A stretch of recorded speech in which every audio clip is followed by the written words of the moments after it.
all right, from 300, it may actually come down to less than 150. But the rent cost is the same, fixed cost is the same, the salaries, what you're going to pay for your staff is the same. So obviously the cost of production has gone up. That's exactly what we need to understand. And the effect of a supply chain could be due to a natural disaster. We can go about saying that the COVID-19 pandemic as a natural disaster as such. So we can go about saying, yes, we have a supply shock happening. So what happens? What are the consequences? May cause higher inflation, prices may rise, right? Will reduce the GDP, right? National output will come down. So production of goods and services will come down. Unemployment will rise. Total employment will reduce. And they would have an effect on the balance of payment because of the inability for us to go about entering into international trade.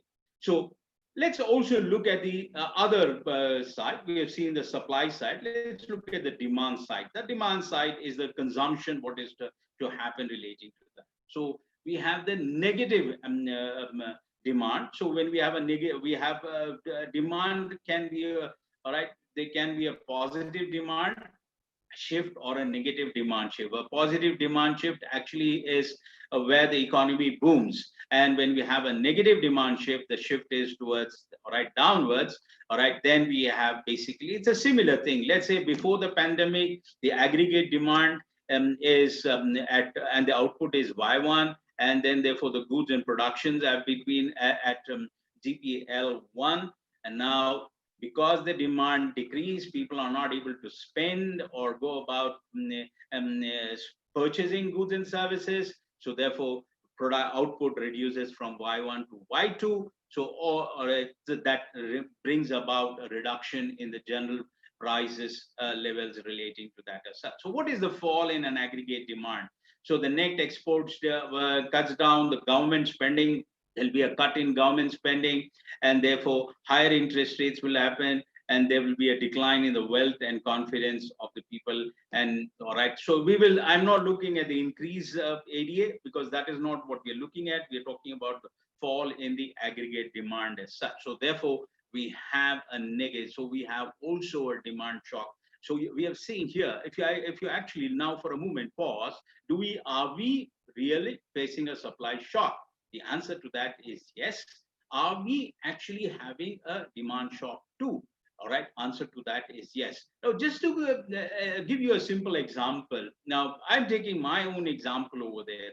I have filled my car diesel before the lockdown, full tank. Yes, when we had this problem happening, so I filled it up. Till date, now it's almost 3 months. Till date, I have not filled up gas. So what does it mean? That means my spending is reduced. Now, what is the spending that we are having? In fact, most of these salaried people, thanks to all the professors, we are in a wonderful sector where normally salaries are, we do get our salaries, if not 100%, some of the private institutions have still be paying about 50%. We are rich because our expenditures have not increased. Our savings are very high because where do we spend? We are not going out, so therefore our expenditure is reduced. All right. So that way, what we are saying, but that is affecting the economy because we are not buying. So when we don't buy, the economic cycle is come to a standstill. That is what it is. Now, what exactly is an aggregate demand? So we actually quantitatively aggregate demand and GDP are the same. I'm pausing here for a moment just for this particular point to think that what is aggregate demand? That is the sum total of goods and services, all right, purchased in an economy at a given period of time. The sum total of goods and services. So that means it in goods as well as services. So therefore, if you see that the aggregate demand and GDP are one and the same, and the GDP formula is plus C plus I plus G and X. So that is consumption, consumption, that is individual consumption, investment is private investment, government spending is government expenditure, and as well as, all right, government investments as such. And then X bar is primarily NX is nothing but exports and imports, the net effect of it.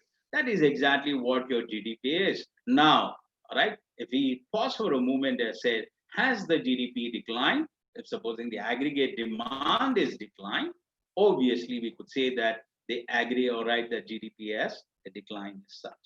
Now, so that means what is the way forward? Now, the question here is, we do come to the fact. I will be showing a little bit of details about the GDP fall as we go further. Now, can we recover? Is there an economic recovery? So what is the way forward as such? So the role of the government, because of the lockdown, the pandemic lockdown, right? The government, right? So we have an economy, or the GDP bars have been totally disrupted. Economy has been totally disrupted. The role of the government is the crucial, right? Is very, very crucial as such. So how does the government react to an economic right? Economic shock as such? What is called as economic stimulus package. So what is this economic stimulus package? Let's understand what a stimulus package is as such.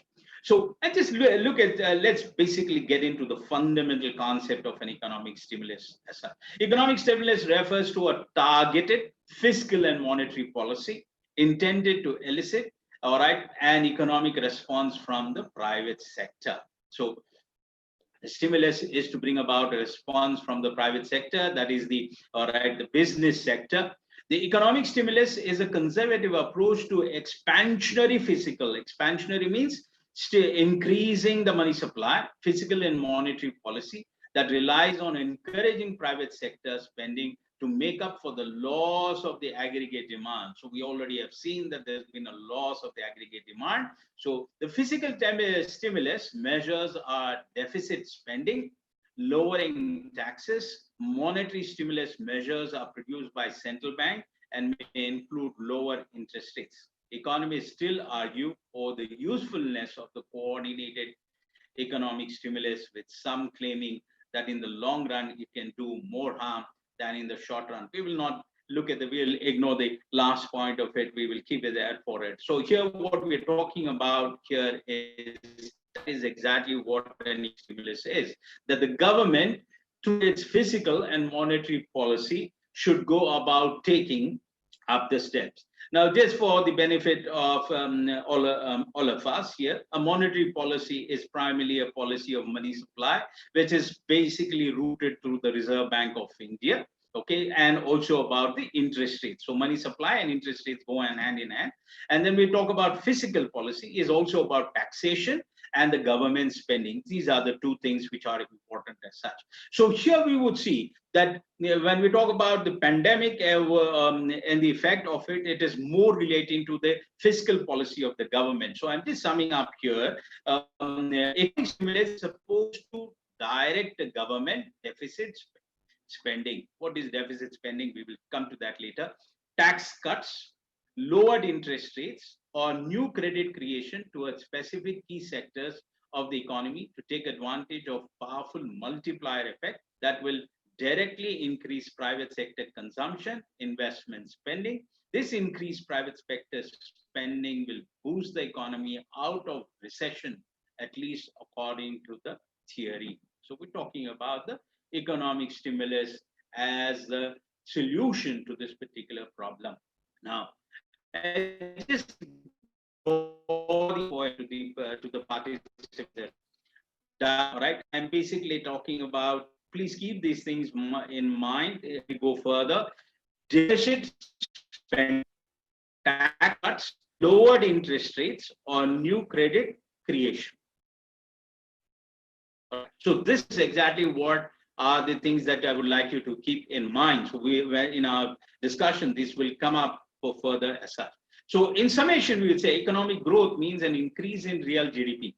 Economic growth means there is an increase in the national output and the national income. Economic growth is caused by two main factors: an increase in the aggregate demand and increase in the aggregate supply. So we have seen we want to address the supply shock. We also want to address the demand shock. So therefore, it is primarily to go about increasing real GDP. is nothing but going about increasing the aggregate demand or AD as such.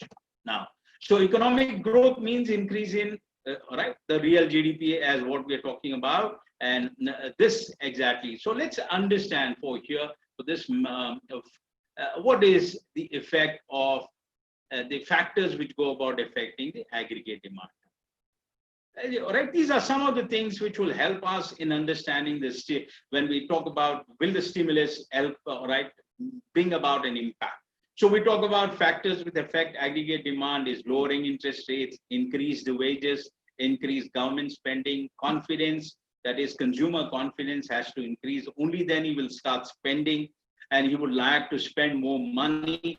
Otherwise, now he's all the time very conservative. The spender is conservative because he's not sure about the future, whether his future income is going to come. Now, for example, somebody who is planning to buy a car, at this moment, he would go about pausing himself and think, should I buy the car now or postpone, all right, buying the car? So we were talking about postponement of demand, deferring of demand. So we say, when we talk about deferred demand, and then we talk about demand is basically ability to buy with purchasing power, right? That is there, but it has to happen. Only then there would be an economic activity taking place. So, all right. So confidence, lower taxes, rising house prices, financial stability. That is, the banks have to basically be willing to lend. At this moment, is there been lower interest rates? No. Is there an increase in wages? What are we talking? People are losing money. Forget about, we already have come across companies, right? Big companies have gone about stating that they are reducing the salaries or keeping the hike on hold. We also come across big companies like who have laid down workers. We have the companies like the unicorn, Indian big unicorns like the Ola, who had basically gone about reducing the number of people, so laid off a number of people. Government spending is the only one we are talking about is going to increase. Let us see whether it is going to happen in the near future or not. We'll keep that point. Confidence, lower taxes raising, prices, financial stability is not in effect as of now. So therefore, we are still in the problem. So let's look at what are the factors which go about affect the aggregate supply as such. So increased capital investment should increase. New factories and investment in infrastructure such as roads and telephones should take place. That's what the government is talking about. Like the Manrega, using the Manrega to go about creating rural infrastructure. Let's see. All right. So increase in working population through right, migration. So we've seen that the migrant population has already gone back as such. So they have come back. Increase in lower labor productivity. That means output should increase, but with social distancing. So discovering new raw materials. That's innovation is the key here. Innovation is the key. The most important factor, right, is technology and bringing about new material improvement relating to that as such. So new technology is very, very crucial for economic revival. So we see that if you look at the aggregate demand and the aggregate supply, the factors that go about saying we are not very confident at the moment those things are happening. Obviously, there is no magic wand that things will start improving overnight. Right? When there's a fall, you fall dramatically, but if you have to rise. Now coming now, it's a very simple. That's what the nature shows us. Right? When there is a fall, I mean, when we come down the stairs, it's very easy. We are not breathless. We don't have breathlessness, but we have to climb up. We cannot climb up that fast as at the speed at which we come down. So all of us know that. So we have come down very fast. Now going up is a major challenge. So what are the two policies which are there with the government as far as fiscal policy is concerned? That is, there are two policy, expansion policy and contraction policy. We're not talking about the contraction policy. We are talking about the expansionary policy. Contraction is when there is high inflation, and right, that's where the government basically tries to use the contraction of money supply. So governments, so we're looking at the expansionary fiscal policy, that is government spending goes up and taxes also should come down. So here, if you see government spending will reduce, taxes will go up. So you want to reduce the money supply so that prices will come down. But here we want the taxes to be lowered. That has not happened, and the government spending should go about increasing. That is exactly what we are trying to demystify in our discussion as such. So what is the impact of government? What happens? Now let's understand. All right, we're looking at the background. When the government spends money, what is the impact on it as such? So let's basically look at the circular model. So when all right, so spending increases, the firms receive the money, so therefore they will go about having a great, the household will go about employing, the household will get employed, so factors of production will be purchased. That is, the firm starts investing in capital expenditures, and then working capital gets, the labor gets labor supply, and the factors of production are supplied by individuals, the household. So therefore, if you see that the income and spending starts increasing, and goods and services, so therefore the cycle starts getting into a great mode of revival relating to that. So therefore, savings happens in the financial structure. The taxation collection starts increasing in the public sector, that is the government. All right, you see I, G, and X. So exports, imports also increases relating to that as such. C is, all right, so we need that, we know C plus I plus G plus X, that is the GDP. This is what is expected impact of government spending on the economy, is what this should happen, is what the economists basically believe in. And this is, of course, the concept which, all right, the great economist Keynes basically brought about. So he was the one who came out with this particular solution during the 1930s, where he said that the role of the government is inevitable, and the government should take up the onus of reviving the economy, and the government should start spending money, and then, all right, and giving more money, and should not. So therefore, they are the classical economic theory of market forces handling on itself got changed by Keynes' concept of employment, right, as such. So his paper, which was greatly appreciated, is what has been followed. So government stimulus has been something which helped the government, the economies during the Great Depression to come out. And therefore, across the time and over the period of time, from the from the Great Depression time onwards till date, the economists believe that the economic stimulus of the government, that is government spending, is the key. Government plays a very important role whenever there is economic problem, whether it's a supply shock or a demand shock. The government's role, right, and spending of money, especially during contraction time, will help the economy to revive. So that's exactly what we're talking about. So the impact will have both on the demand side as well as on the supply side. I've already gone about looking at it in the earlier graph. So we will move on. So we come down to the fundamental question: the financial stimulus package, will it have an impact? Right? That all the theory talks about. So let's go about understanding the stimulus. We all know that the stimulus, right, has come in three trenches. Now, this is, I just want to go about mentioning to the participants here, it's a purely an academic discussion that we are having. So if there are any statements that I go about making and on right, affecting the political philosophies of someone, please bear with me. I have nothing to do with this. We're just talking here pure academic and understanding the economic part of it as such. So I might go about, we may go about looking at some of the critical aspects of the government. So I just want to make a disclaimer here. So we had these three trenches which has happened. The first trench was for the MSMEs, that is the micro, small and medium enterprises, and the NBFCs, that is the non-banking financial institutions. And when the first trench came in, right, there was nothing for the farmer or the common man or the migrant population. So there was a whole lot of criticism. And I, for one, was also very disappointed because the government didn't even address that. So that's why you see that the monsoon should work.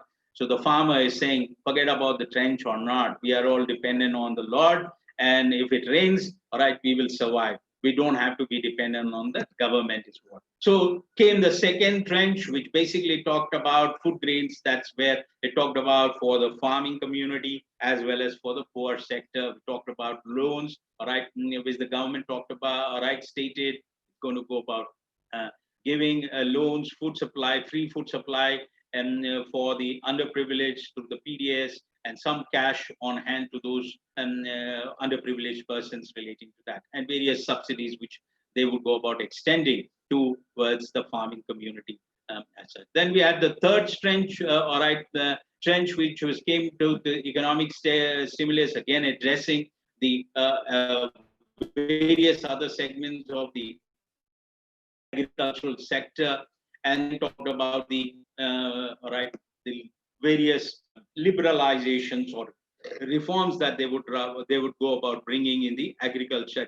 sector, like the land reforms, labor reforms, and rural investments, etc. I'm not getting into the details of these trenches because I have summed up all the three trenches in this particular thing. So we talk about the key announcements made. All right. So briefly, I would say 3 lakh crore for the SMEs, an automatic loan for the SMEs, 20,000 crores to 3 lakh crores and 20,000 crores for subordinated debt, 50,000 crores for equity infusion into SMEs, new definitions of SMEs, global tender to be disallowed. So we are talking about self-reliance. We will encourage, and so on and so forth. It goes about saying EPF, and then we would go about reducing it. And then we talked about TDS deduction reduced relating. All these are not stimuluses, please. Let's not go about saying in the sense that this is a government stimulus. Yeah, right. So if the government is not deducting my TDS, it is indirectly saying I'm giving you more money into your hands. But it doesn't mean that my tax rate is reduced. It's basically that I am not paying the amount now, but I will pay it at a later period of time. No big deal as far as that is concerned. Now, I'm drawing your attention to point number 9. There's a 30,000 crores liquidity facility for the NBFCs and the microfinance companies and the housing companies as such, and 45,000 crores partial credit guarantee schemes for the NBFCs, all right, as such. Now, I just want to draw your attention here.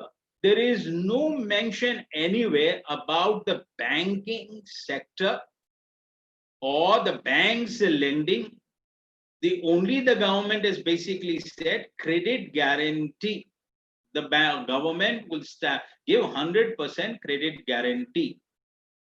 That means if you give the loan, if something happens, I am going to go about standing as a guarantor. So there is no directly involved. I'm just drawing your attention here because this is exactly what is important for us, for understanding loan. So if you're talking about the income tax returns being delayed 2019-20 to can be submitted in November 30-20, please understand that 2019-2020 financial year and the assessment year is 2021 is already been done. So there's no financial transactions happening over there. Okay, so no big deal. That is not an economic stimulus as such. So, all right, let's not get eye-washed by these particular statements which are made. All right, where the common man doesn't understand. We shouldn't basically go about getting into this sort of a scenario. Now, let's understand what will happen if what is expected from the government stimulus package. Now, I'm just going through this particular flow chart. All right, so let's go through it. So the government announces the stimulus, which is it is done. So how does the stimulus happen? The government issues treasury bonds to fund stimulus packages. So the government issues various bonds. So it sells bonds. So, right. So in other words, it is basically issuing treasury bonds and not directly, so that when the people buy it as such, so the government pays for it. You're understanding the exchange. So government releases this and investors buy the bonds, and this creates government debt to fund the stimulus package. So I am selling, you buy. All right. So therefore, what happens here is this is an indirect way. All right, please. If there is the further clarification, I will give to you as such. Government releases stimulus package. The transfer money from investors to workers and business is supported by the stimulus package. Reserve Bank uses its cash reserves to buy treasury bonds in the secondary market. Now, they always remember treasury bonds are given to the RBI. The RBI is basically the banker to the government. So it is an agent, in fact. All right. So he will, all right, all financial or fiscal government spending is always rooted through the central bank, that is across the globe. So the Reserve Bank uses its cash reserves to buy the treasury bonds on the secondary market. This puts money into the economy and transfers ownership of the government debt to the Reserve Bank.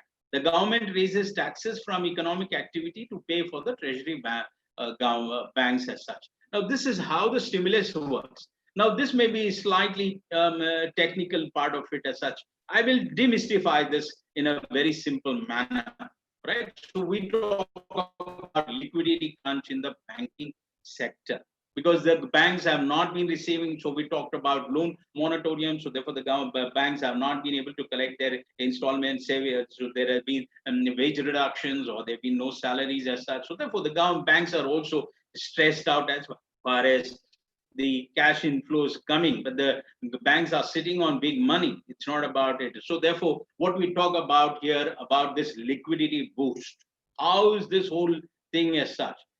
Please note the statement I'm making. Sitaraman gives liquidity boost of 75,000 crores to shadow banks and microfinance institutions. I'm introducing a term here, what is called as shadow banks. All right. Some of us may be aware, and a large number of us, I'm sure, will not be aware. So let me just go all right. Let's make this point. What is this shadow bank? I'm repeating the statement. Sitaraman, the Honorable Finance Minister, Nirmala Sitaraman, I'm referring to, gives liquidity boost of rupees 75,000 crores to the shadow banks and microfinance institutions.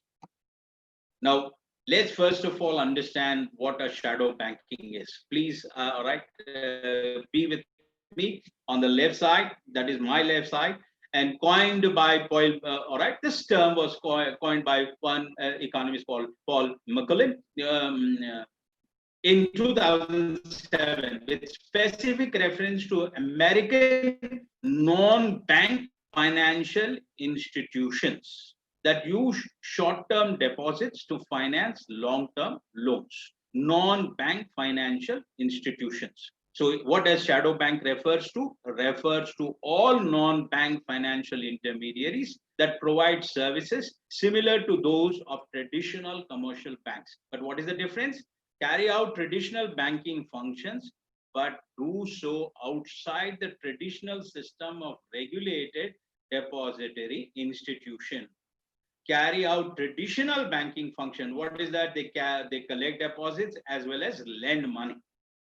They collect deposits in various other forms. So there is money which they collect from the investors through the various investments, instruments that they sell, and then they go about lending money. I'm drawing your attention here. You have the RBI, that is the central bank. Outside the purview of the RBI are the non-bank financial companies. Non-bank financial companies, microfinance institutions, or microfinance companies.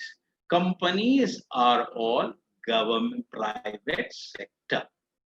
That means these are doing everything what the banks do, but they are not regulated in the manner in which the banks are regulated by the RBI. It's not that there are no regulations. Please, I'm not making that. I don't want that statement to be taken to the last extent. There are regulations, but their day-to-day operations are not under control. There are some regulations which are there.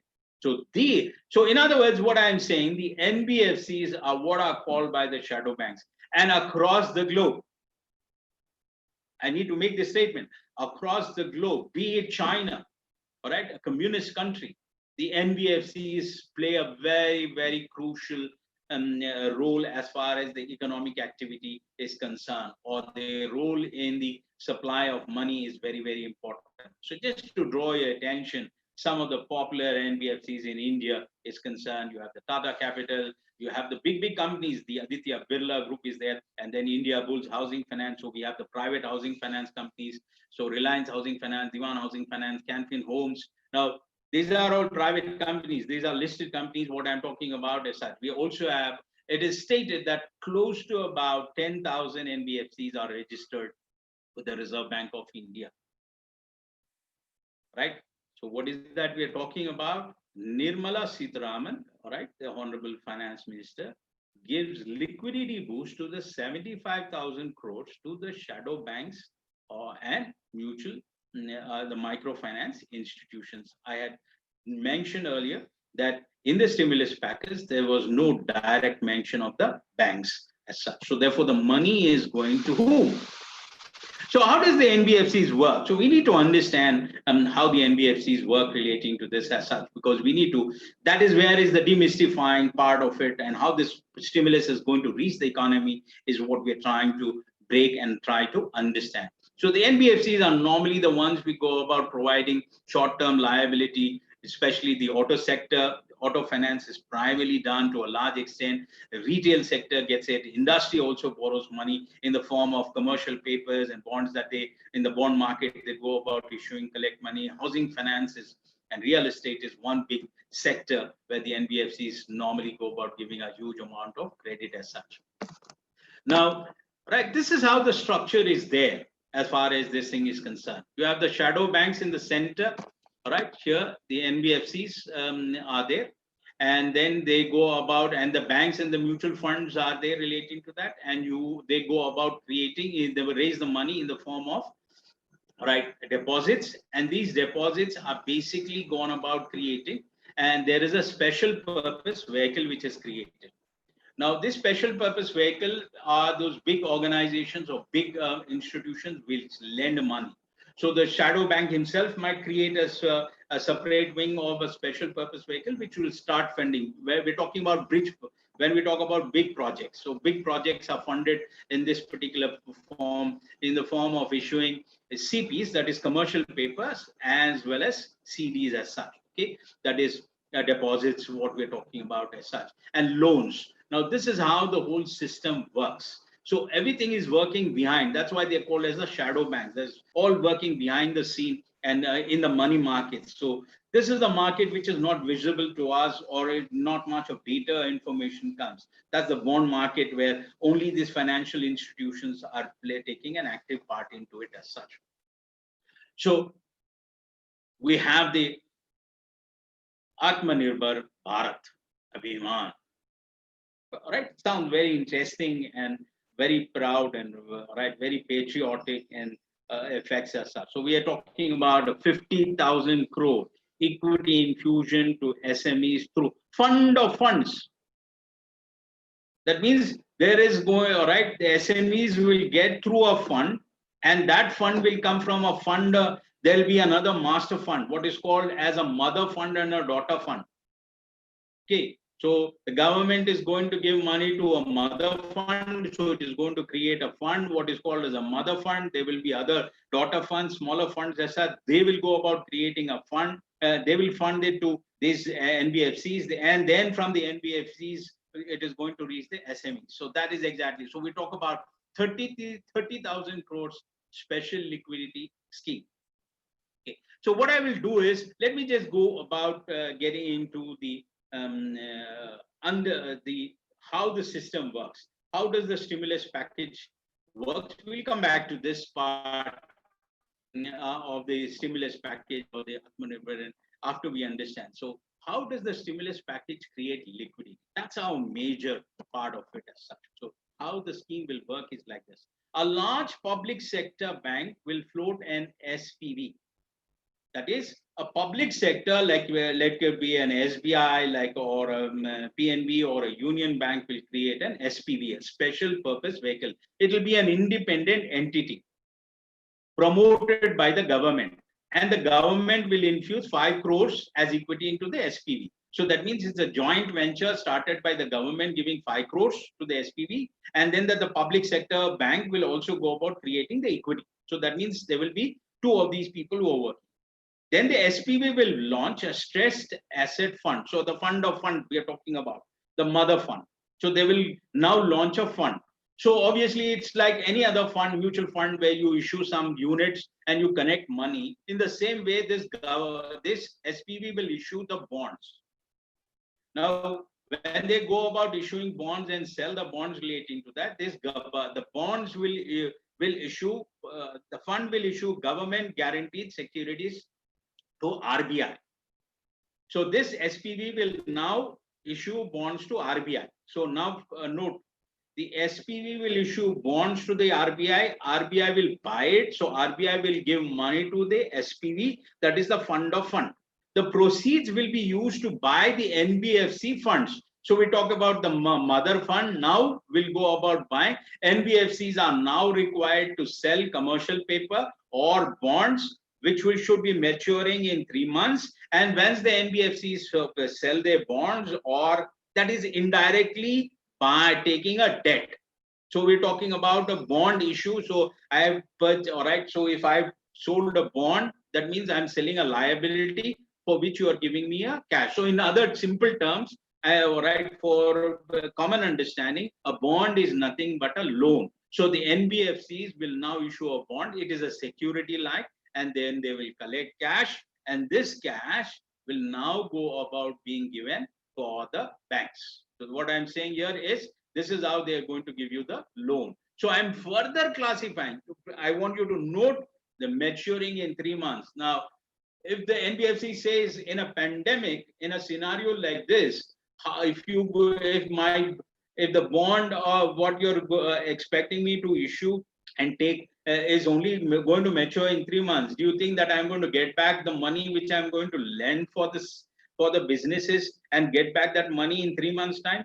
I don't know. The NBFC is basically said foul. This is not just going to be good for us. I mean, in no way is it going to be helpful for us, because we cannot go about paying back this money in 3 months. Now, what the government is paying, all right, we have given a guarantee to it as such, but still, it's just a guarantee. It doesn't mean that, all right, it's taken over the loan. So if you actually look and simplified it further for you as such. So I just to sum up, so this is where we need to understand. That's why I'm going through it once more. A large public sector bank will set up an SPV. Let us say SBI will set up a separate entity, a special purpose vehicle, in which the government will invest some equity as such. Yes, the bank will basically invest some money, so the entity is created. The SPV will issue bonds guaranteed by the government to the RBI. All right, the RBI will purchase it and give money. Please note what I'm saying here, because this point I'm going to raise later on. RBI will, all right, purchase the bonds and give money. Where is the money going to come from is the question I'm raising, which we will answer later. So RBI, the money for the RBI will come from where? That is what is called as deficit financing. We'll come to that point. So I'm just mentioning the word deficit financing. So the SPV will issue the bonds and the government will purchase, they will receive the money, and then they will purchase bonds from the NBFCs, and the fund from the sale proceeds will be loans given to the business. This is how this stimulus package of the government, this is how the government intends to create liquidity. Now, I don't know when this fund, all right, when the money will reach the economy. Are we in a situation of a recession which is happening? Are we in an economic shock that the government is playing for time? Do we have a time? So I raise the question and leave it to the participants' individual thought process relating to that as such. So liquidity. Oh my God, Girish. Yes, sir. I think I've used the mouse and this has happened. We need to, yeah, thank you. Yeah, done, sir. Yeah, it's gone. So, sorry, stock market mystery. Now, this is basically what worries me. Now, the stock markets, if you see across the globe, actually have been rising after the fall. Right? The Nasdaq hits records and stock continue to soar. Associated Press says so. Why Sensex rallying, right, despite poor health of the economy? Right? We have seen that the Nifty and the Sensex, now Nifty has gone back to the 10,000 odd. It's a mystery. So the market is always a mystery. Never follow the market as such. So trading resumes. Now, if you see here, all right, it went down. If you actually put the 12th March 2020, it's went down below almost as close to 8,000. All right, for a short period, it went below a little 8,000 in one single trading session. That's not recorded here. It's always recorded at that. Now you see that the Nifty has drawn back all the 3,000 points. So though it was around 11,000, so it's almost reached the levels of what we see. It's happened not just in India, but it's also happened in the US markets of the Nasdaq as such. We go about seeing that the stock markets has moved across the globe. That means where the economy is in a shock, should the stock markets actually go up or fall? I don't know. My logic says that it should fall. But that's the mystery of the stock markets as such. So why is it? So is it because, now I raise the question, is it because the liquidity which the government is giving is actually being used by this shadow banks to invest in the stock markets rather than putting the money into the right businesses or to the mainstream economy? Is a question I raise and leave it. So the policy for economic growth is on the demand side as well as in supply side. All right, if you look at it, is that the monetary policy should cut interest rates. It has not been cut. Fiscal policy cuts, all right, all other rates, tax rate should cut. Taxes have actually gone up. If you see the petrol prices and the diesel government, central government has increased, even though the global petrol prices and the fuel prices have fallen to its bottom, to the lowest in the recent past. So many years. In fact, it gone negative for a short period of time. You've all seen it in the papers. Okay, that's in the trading futures markets as such. Now, devaluation, reducing the value of currency. Of course, this is something which is a very high economic concept. Whether it will happen or not, it's not something which we can discuss. All right. And then the quantitative easing, increasing of money supply. The only thing that the government has basically looked at is increasing money supply, but as it increase the money supply in the hands of the demand creators. Who are the demand creators? That is the consumers. As the money actually reach the consumer, it's a question mark. Through shadow banking process and the indirect way in which the government is talking about financing funds through the fund of funds, etc., relating to that, setting up of SPVs, right? I don't know. Right? The question here is when this money will reach the economy is a big question mark. Now, the supply side, if you look at it, is private and deregulations, privatization, deregulations, investment in education and training, more flexible labor markets, reducing tax rates, reducing power of trade unions. We are normally talking, the government only talked about this part here as far as, apart from the government stimulus, they talk about reforms. Now, reforms is a long haul. Yes.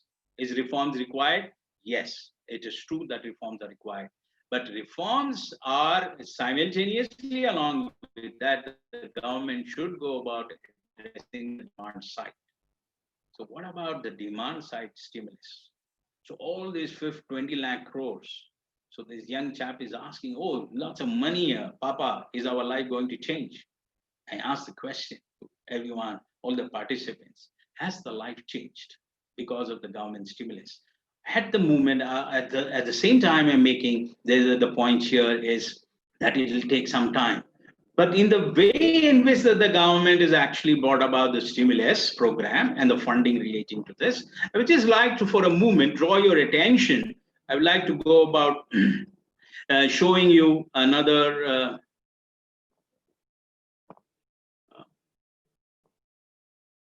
picture, right, where, yeah. Now, right, I'm summing up, all right, this 20 lakh crores. All right, I'm talking about direct funding, the money in the hands of the people, and indirect funding.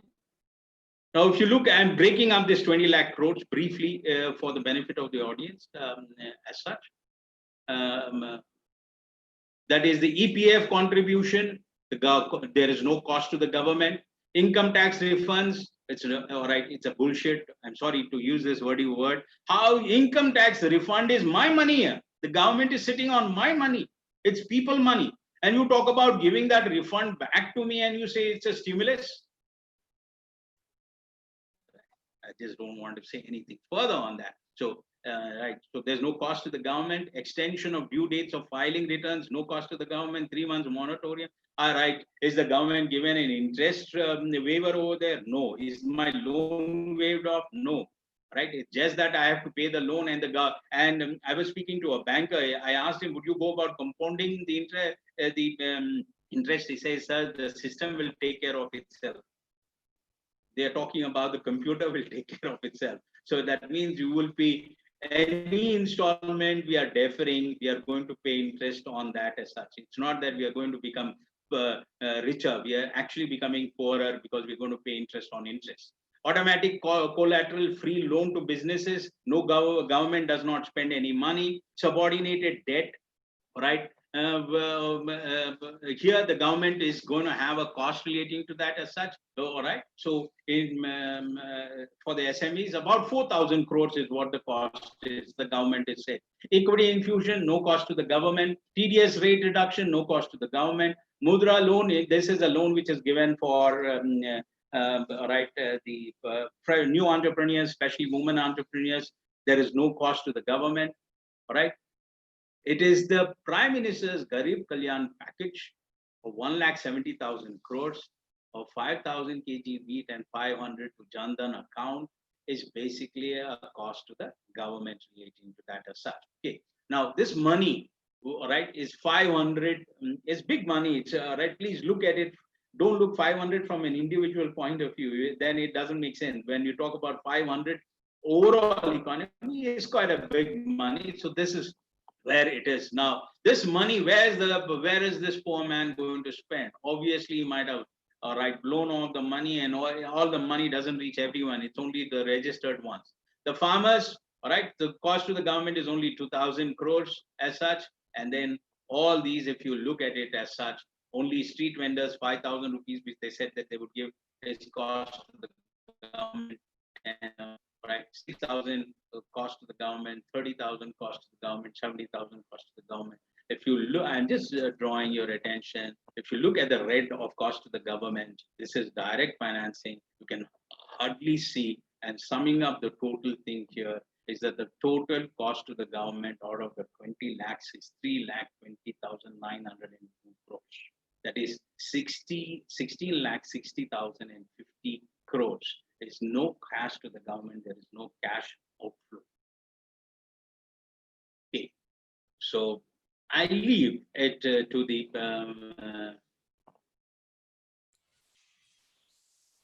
discretion of the participants here to understand what exactly we need to say. So, right, Professor Girish, I have some time, couple of minutes. Yes, sir. Definitely, you do have a lot of time. Winding up. I'm just winding up, right, because we started a little late. No issue, sir. Once when you are done with your presentation, sir, we'll have a round of question and answer sessions that I would be posing on behalf of the participants. Sure. Already, my chat box is full with the questions and appreciation, sir. All your mistakes. No problem, Girish. Let's wind up, right, that part, sir. Let's continue. So where is the demand side stimulus? This is one big challenge for me itself. I asked this question. I've been asking this question right from the time when the government have been following this economic stimulus packages and the government policies very, very closely. What I have seen from the government tried to address the supply chain side, but did not go about the supply side of it, but did not go about addressing the demand side of it. we are in an economic lockdown arising of a pandemic. Now, this particular thing is something why there is no direct liquidity policy. Now, I introduce a very interesting concept here, right? Only direct cash transfers can revive economy. Subramaniam Swamy, the economist, all right, the BJP spokesperson, we all know is a very famous person, is also a great economist as such. So he understands economics. So he asked, now he's always very critical of whatever the government, and he's always straightforward, we all understand. So he raised this question, only, and he made the statement, only direct cash transfers can revive economy. So there is a concept, what is called as helicopter money, right? So many of us have heard, or most of us might not have heard about this as such. Now, there's a concept which is floating around the world. Helicopter money is a response to the COVID-19 recession. Will it work or will it fuel inflation? And this is basically talked across the globe. Even the Eurozone has been talking about the helicopter money as such. Now, just before I get into helicopter money, the concept of helicopter money in the Indian economy, the media started talking about is when all right, the Andhra Pradesh right, Chief Minister KSR basically raised this issue. He said that the government should go about making a QE, that is quantitative easing, through and the direct funding, and use the word helicopter money. And that's how the concept in Indian economy started growing as such, though this concept existed a long time back. So let's understand what a helicopter money is. The name helicopter money was first coined by Milton Friedman in 1969. We're talking about a long time back, when he wrote a parable of dropping money from a helicopter to illustrate the effects of monetary expansion. Now, whenever there is a pandemic or there is an economic shock, we need to expand money or put money into the economy. So he said, by definition, helicopter money is a monetary policy tool of quantitative easing to increase of money supply, which aims at unexpectedly dumping money into a struggling economy with the intention to shock it out of a deep slump, to create a counter shock. So the concept of this QE, that is quantitative easing, that is the helicopter money concept, is to dump money. I mean, not that literally some of the media has been using this as, all right, you're going to go about going in the helicopter and then go about dumping the money on the people as such. No, that is not the filmy style of money being thrown by Rajnikant or so. All right, I have great respect to this superstar. Right. So what it means is that mechanisms are created in such a manner by the government in order to see that the money is a direct funding, to give direct money into the hands of the people. So that is what is basically the whole concept of helicopter money. But will it work or will it fuel inflation? Helicopter money means extension of non-repayable money, transfer from the central bank to the state and the central government to infuse liquidity in the system. Non-repayable money. That's why KSR was very clear that, right, you should give that so that the state starts spending money, and we are not going to be answerable to that. The policy aims at putting more money into the pockets of the people and increase the spending, to spend more money and in turn pick up economic activity in the country.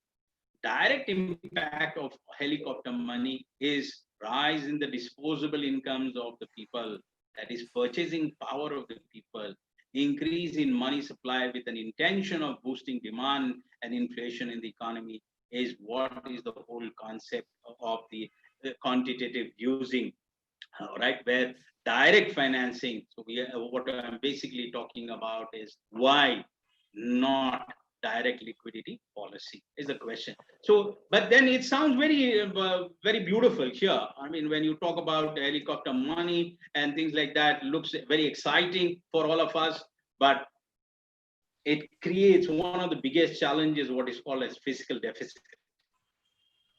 Now, fiscal deficit is a major challenge. That is, what's fiscal deficit? We all know that fiscal deficit is the government income expenditure is more than the income as such. So that means the government, to fill up the gap, that is the deficit, the government either borrows or does monetization relating to that as such. But the economy requires some sort of a boost. So, but the fiscal deficit goes about saying, yes, we may land up into a big, right, financial distress or attack.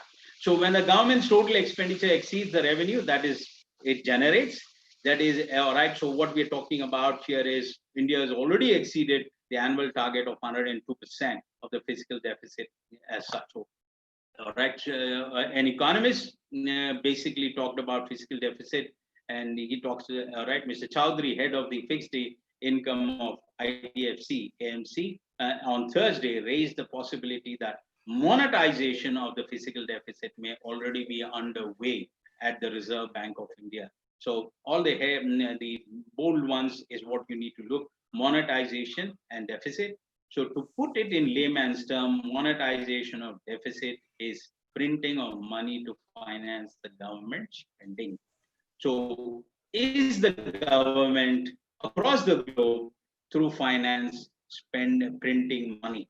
Now, when we go about printing money here, how does this work? This is abnormal time. So direct monetization is what happens over there. So the government basically creates bonds, sells bonds over there. The RBI prints money, and then the money is given to the government, and then the government basically gives the money to the economy, and then this economy through the various banking sectors and all. Then the economy again deposits the money into the banks, and then the banks will again have the reserves in the RBI. So the money comes back. They say in the long run, what we're talking about is that the money is actually coming back. So to the economy. So in the short run, right, it is primarily a short run concept. An abnormal time, experts are, some of the economies are of the opinion that should be, forget about it. I was listening to the former RBI governor, Mr. Dr. Rangarajan. He was also saying it's not the time for the government to actually think about fiscal deficit. What are the consequences of it? All right, it has to go about taking some drastic steps and need some important steps in order to go about increases, all right, direct, spending in the minds, in the hands of the consumers in order to ensure that the economy comes back and spending, the purchasing power of the economy actually rises. So, but what is the problem here about how to of printing money?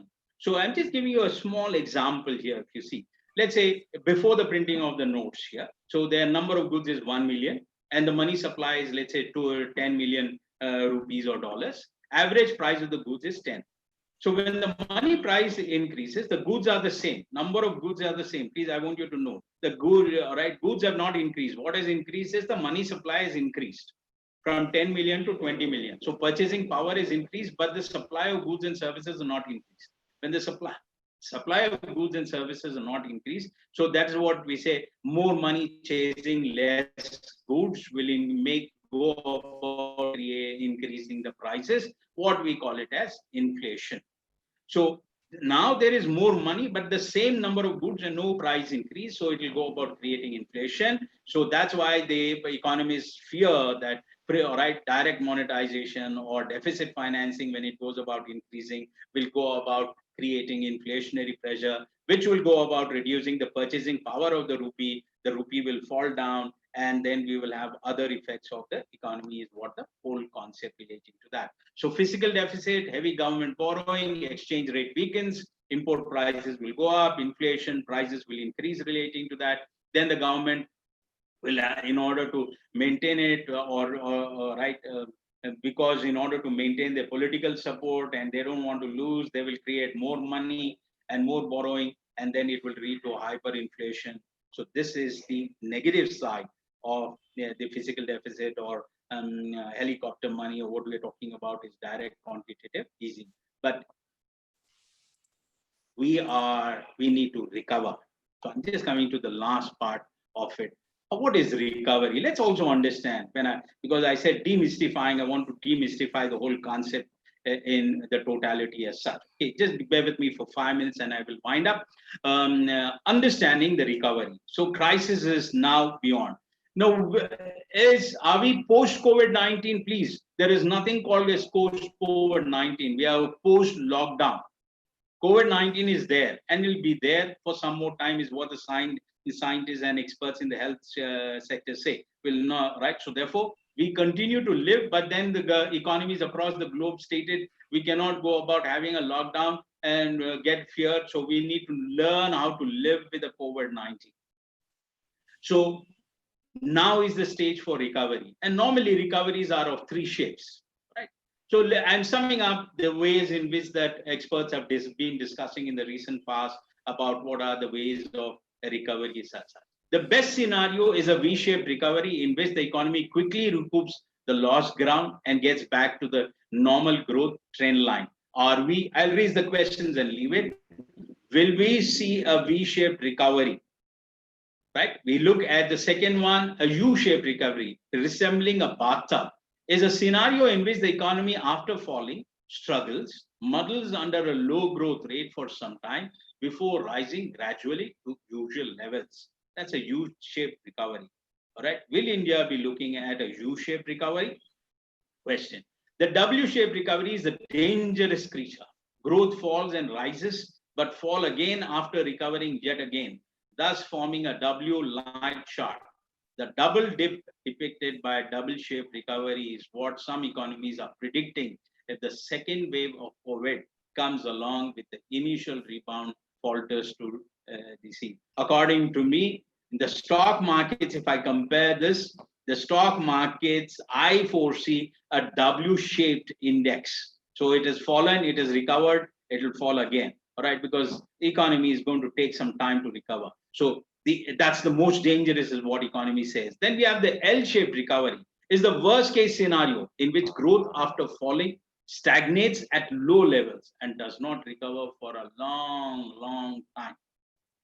And the last one is there is also a swash-shaped recovery. Swash is primarily the Nike logo in between the V-shaped and U-shaped. Here, after following, growth starts recovering quickly, but then slowed down by obstacles, moves gradually back to the trend line.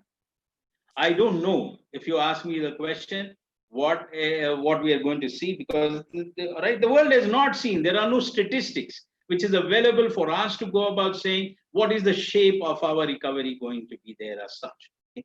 But in the way in which the stimulus packages, now my opinion, this is my personal opinion, the way in which that the government has talked about the liquidity stimulus package, what it is there, and using the indirect manner and using the fund of funds, and you're going through the non-banking, the shadow banking system, I see that we will go about having,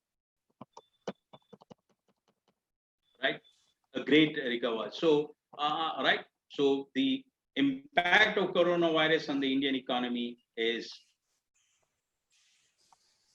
very large. So just to go about in my conclusion, okay, the COVID-19 pandemic affects the components of aggregate demand, declining consumption, declining investment, or right, increase in government expenditure, decline in net exports. Everything is declining, except we are hoping that the government expenditure is right. It's not that the government expenditure has not been incurred and the government has not spent money. It has spent money, but is that sufficient? So impact of coronavirus on Indian economy is a complex, it's a wicked and problem. The government policies have to change, and there are so many things that the government has got to do. So I'm leaving the with you with these pictures and of what we look at it as such. Then I will take I can take the questions Professor Girish. I just leave these pictures for the people to have a look at it as such. Yes, sir. The word thanks has definitely lost its significance, sir, because I believe, in my opinion, as well as maybe I have the capacity to sum up the opinion of all the participants today, that your session is one of the classic examples of what an intellectual deliberation should be. And I definitely think that you have ignited a spark of interest in us, a curiosity in us to start taking these economic policies seriously and to deliberate upon that. And sir, I definitely like to thank you for giving us such impetus to think about. Sir, moving on to our question and answer session, sir, let us begin this session by a question that I want to ask you personally. Sir, when government through RBI starts infusing money and when that money eventually reaches the banks, what will happen to the effect of a money multiplier? Because the moment banks start getting it, there will be a concept of money multiplication. Now, first of all, this infusion is not backed by adequate resources. Secondly, there will be a money multiplying effect. So what really happens to the value of money? This is my question. Good question, Girish. I will put it in two sections. My answer will be in two parts. First is when the money comes into the all right, the RBI is given, so therefore the banks or the NBFCs basically sell their bonds and they receive the money. Now this money has to actually go out. Otherwise, they have to earn money to pay it back because they're paying going to go about paying and right interest rates. So that's what is called as a repo rate relating to that as such. So they have to invest. Now, investments of the bank or any of these, whether it's the NBFCs or the banks as such, they have to invest. The investments of the banks will or these institutions will come in two forms. One is it has to give money to the public in the form of loans. The second, it has to go about investing in the money markets or in the capital markets. Now, let us look at a scenario, and the government is hoping that the second part of the question is that the government is giving you money, all right, in the RBI through the RBI to lend money to the businesses. Now, when a person applies for a loan or a businessman applies for the loan, there is a credit process. That means the government has stated that it is going to go about giving 100% credit guarantee. Now, in my discussion with some of the bankers over there, said the due diligence, right now, here I have to mention a point which I missed over there. That is when the bonds which are issued by NBFCs and who have the eligibility, they should have a AAA rating or an A rating for them to be eligible to issue bonds. That means there are 10,000 NBFCs. That means in that, many of these smaller ones will not be in a position to go about raising any funds. They cannot issue the bonds. They will not be able to raise funds. And when I approach a loan for the bank, will the bank just give me a loan because the government has said give me a loan? It will do its own credit CRISIL rating and CIBIL will be there, and they may give loan, they may not give loan. Now, if my balance sheet is not proper, that means I will not get a loan. How many of these? So is the money going only to the large borrowers, and then we will have again an ILFS sort of a scenario, or a Nirva Modi sort of a scenario, or a Kingfisher sort of a. The government, the economy now has to address the SMEs, the micro and the small industries.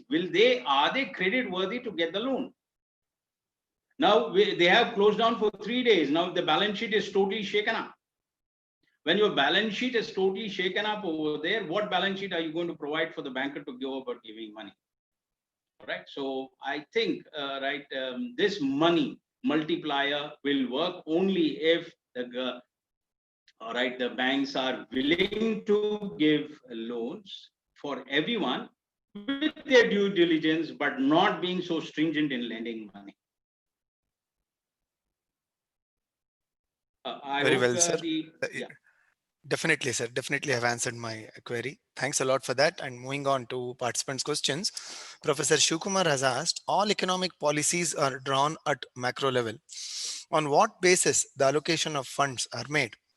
Is it demand or supply side of economics?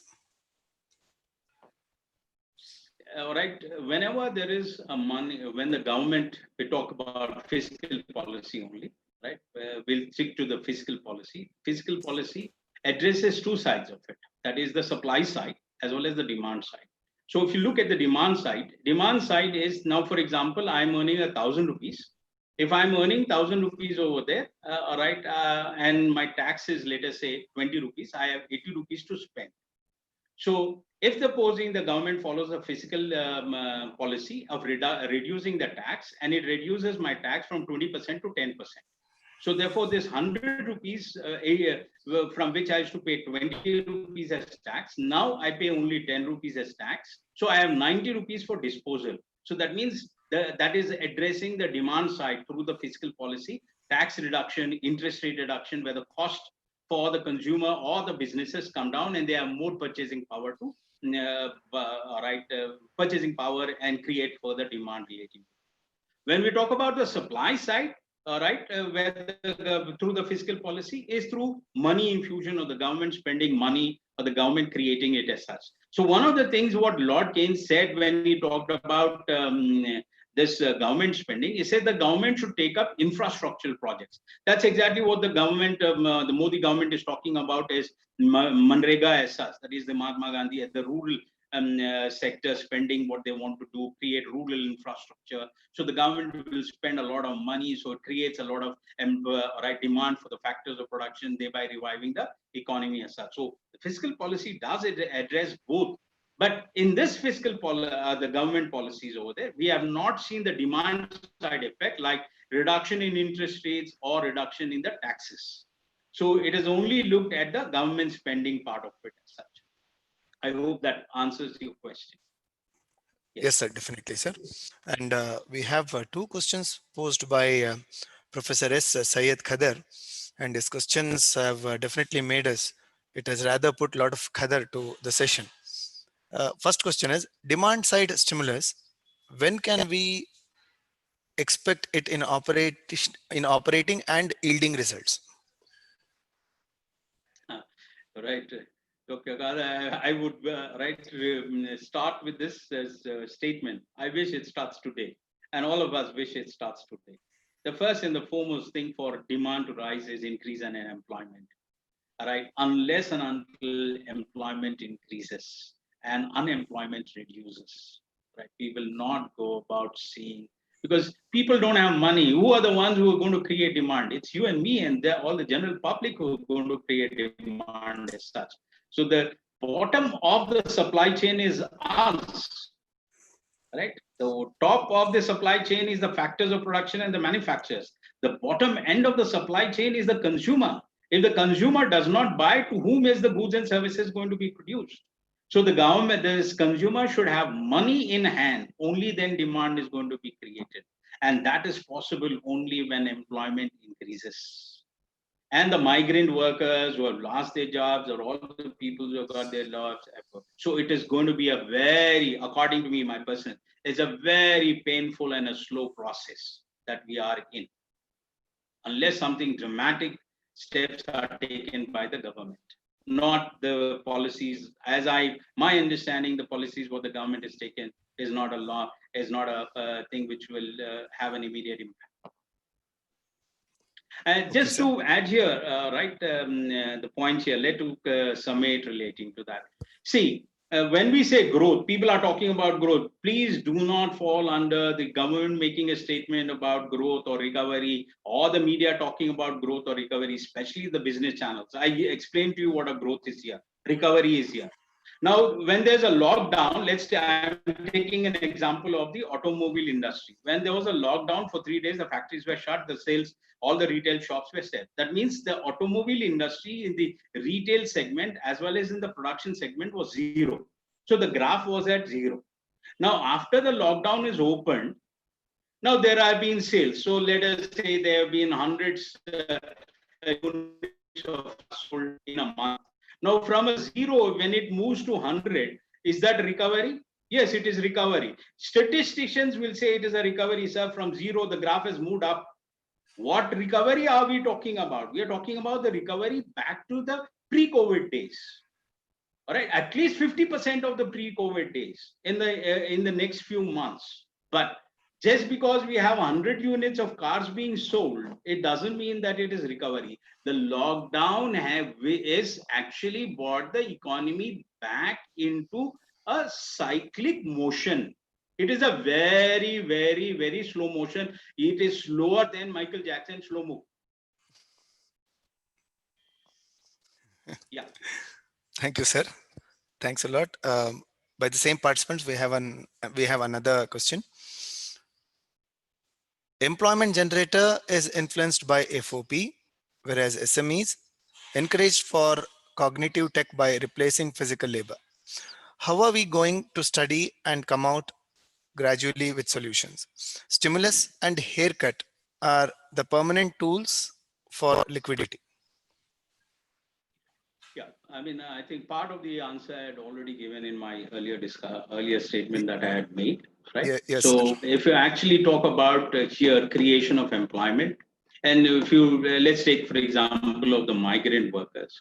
Now, the migrant, it's a humanitarian crisis that we have faced. I mean, it is a very painful process, and the pain has been too much. We can't expect people have been walking on the roads. We'll not get into that part of the discussion. What is the impact of it on the economy as such? Now, these people have a psychological dent.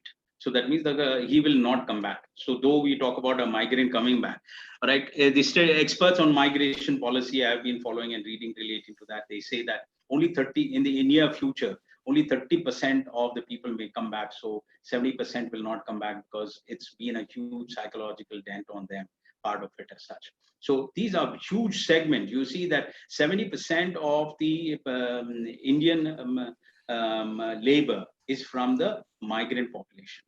Right? That's why you have lakhs and lakhs of people.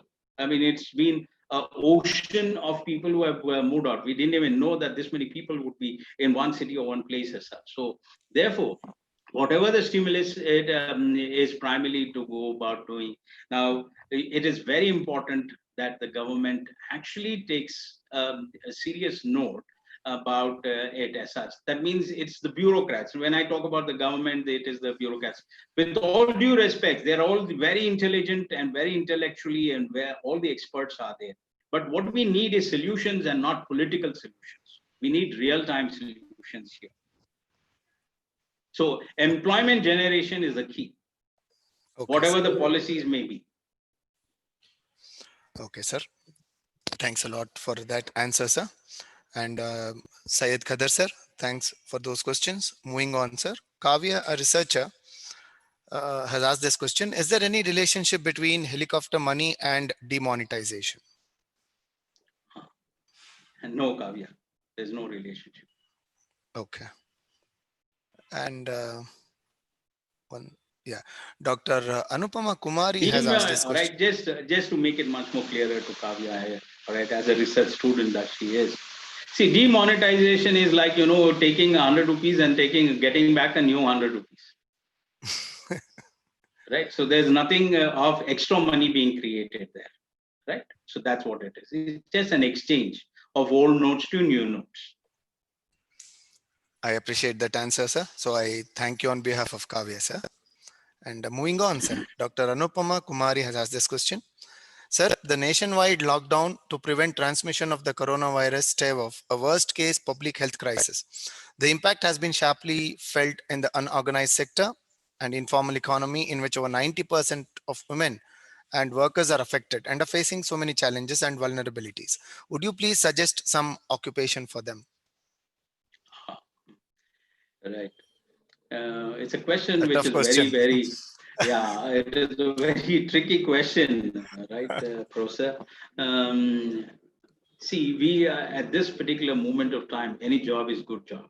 And I would only go about suggesting, and you please, professors, have to suggest to all your students or anyone of your this thing is, whatever job they are holding on to, let them hold on. If they get a salary cut, doesn't matter. If they're not getting a hike, doesn't matter. Here is a scenario that there should be cash inflows coming in. So any person getting any job is fine. One of the things which opens up in case of a turbulence is new opportunities come up. So therefore, if there's an educated class, see new opportunities when we talk about is like digitalization.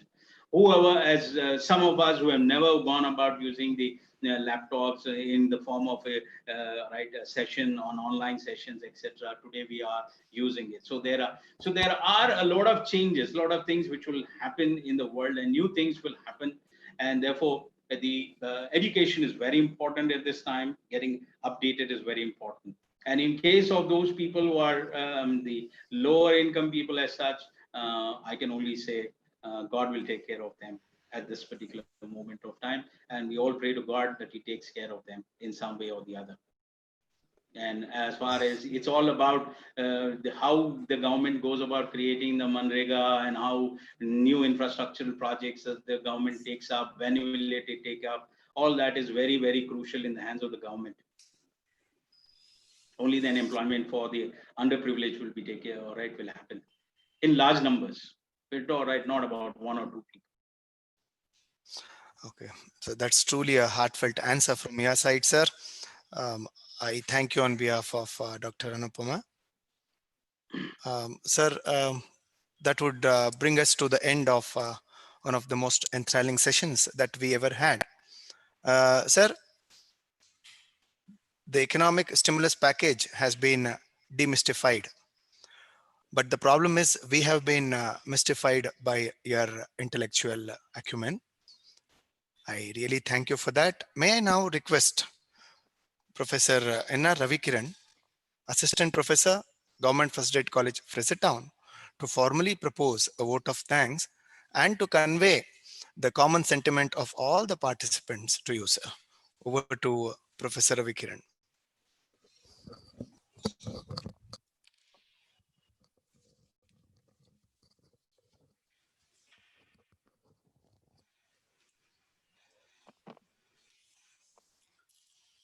Good afternoon, sir.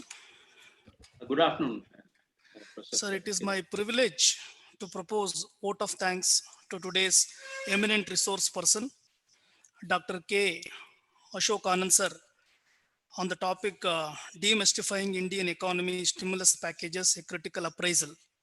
Sir, in your lecture, you has very clearly explained you about the depression, so which is the rate which is coming up, reverse migration, unemployment rates, industrial, how industries are affected, and effect of fall in aggregate supply and demand, and how the GDP rate is coming down, economic stimulus, and the economic growth, and the role of government for the current crisis through various government policies, packages, and its breakups, and the new concept on shadow banking and helicopter money, which we were not knowing. Sir, as a participant, I have learned many things, okay, from your deliberation, sir. On behalf of GFGC Frasertown family and on my personal behalf, I wholeheartedly I thank you, okay, for your valuable and informative sessions of today, sir. Thank Thank you you. very much, sir. And many of the participants, okay, they are asking the PPT also, what the you have prepared. It was very uh, clear. It was very wonderful, sir. So thank you once again for your deliberation, sir. Thank you so much, And Professor. yes, sir. As a next move, I should also thank our principal, Professor MG Vani ma'am, okay, for her constant support, and all the teaching and non-teaching staffs, okay, for their cooperation, okay, for organizing the FDP of 10 days. And last but not the least, I should also thank all the participants, okay, for their active cooperation as well as active participation throughout the session. I hope the same rapport will be continued for the future session also. So thank you one and all. So have a nice day. Thank you, sir. Thank you. All right. I would like to thank all the participants for the wonderful session. So I would like to place my thank to the Government First Aid College, Frasertown, Bangalore, and especially Professor Girish for having invited me to share my thoughts on a topic which really interests me. And I thank all the participants for their interest shown in such numbers. Right, and it has been a pleasure for me as such. I would like to state here, right before I state, anyone who wants to email me for any further, because I'm sure that there are many things that one would wanted, but we're not able to do it. You can email me at ashok, ashokana at gmail.com. Okay, I'm repeating, ashokana at gmail.com, and I will definitely reply to your answers, right, in whatever possible manner I can. Thank you very much. Thank you. Yes, sir. Yes, sir. Just to add, yes, sir. Thank you very much, sir. Just to add a few points, what generally we do is we collect all these charts as well as the questions of the participants, and we hand it over to the resource person. And whatever email address that the resource person gives, we will share it with the participants along with the PPT and the recording, sir. So we have this facility, and further, sir, we collect feedback forms every day, wherein we have given an option of participants asking questions or rendering their opinion, which will also be shared to you, sir. And participants, if you have not noted down sir's number as well as sir's email address, don't panic. I will be sharing all these details about sir with you people along with the PPT and the recording. Recording will be uploaded to our YouTube playlist in another 2 hours. Thank you very much, sir. Once again, I have a couple of other announcements to be made to participants, sir. Thank you. Thank you With very your much. permission, I'll continue, sir. Yes, yes. I will log out. Thank you very much, Mr. Prasad Girish. Thank you, sir. Okay, dear participants, that has brought us to the end of today's intellectual deliberation, but please do stay tuned for more such intellectual deliberations. Tomorrow, as I was mentioning yesterday, that tomorrow we shall be having a session on case study methodology in teaching, which will be given by Dr. Geeta Rajaram, Principal of Global Institute of Business, Bangalore. Ma'am has been specially trained regarding case study methodology from Harvard Business School. And case study methodology, as I was telling yesterday, is commonly found in commerce and management, but definitely it is not restricted to commerce and management. It is extended to all faculties. So what I and the resource person thought was to give you all an exercise first, and then to request you people to read that exercise and come prepared to tomorrow's session, which would only help you to effectively understand the different methodologies that are adopted in case study methodology. And if I get another 2 to 3 minutes of your valuable time, may I also share my own experience that I had with IIM Bangalore while I was attending for an FDP program. On day one, Professor Rishikesh Kumar just gave us one small case, and we really literally started laughing on that case. It was a case on Robin Hood. We really laughed and said, what nonsense, we are at IIMB and Robin Hood is given to us. Sir did not speak anything on that day and said, participants, today is a day off, you can take care of, you can read the case and come prepared tomorrow. The next day onwards, sir started asking us questions and sir started giving us assignments on that simple Robin Hood case. And believe me, at the end of the third day, we were literally exhausted. And even today, after 15 years of that FDP program, I literally shiver whenever I hear about Robin Hood. So that is the power of case study methodology. I'm definitely thrilled to listen to ma'am, and we have taken extreme pains to bring ma'am to tomorrow's session. So my only request is I shall be sharing that material with you all. Do read that material and come prepared for tomorrow's session. So tomorrow, please log in by 11 o'clock and stay with us till 12:45 or 1. And please participate in an innovative teaching methodology. And thanks a lot for, as usual, your active participation. It is your participation which has always been an inspiration to us. Thank you very much. Eagerly waiting for tomorrow's session on case study methodology from Santosha.